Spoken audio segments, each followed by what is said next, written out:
Hello guys from OGS Mechanics workshop. Car not starting, not a good feeling. When you get inside you want to go, but the car just doesn't want to go. It's the case with this Nissan Micra that came in intermittent not starting and power steering being heavy.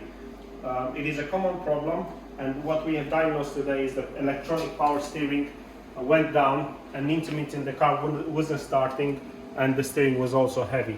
As it can be seen from inside the car, is a procedure quite extensive only to replace it.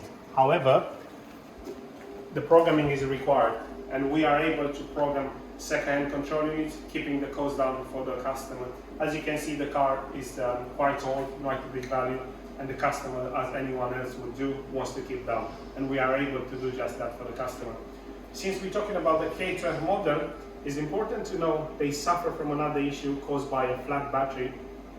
And it's always important to avoid having a flat battery because this will desynchronize the immobiliser. So always, if you have one of those, just make sure you have a good battery. However, if it runs out of battery, we also have the capabilities to reprogram the immobiliser and get the car running again. So again, a glimpse in our daily activity in OGS Mechanics workshop, where we perform general service and repair to advanced diagnostic, coding and programming. Stay tuned and get in touch if you need us.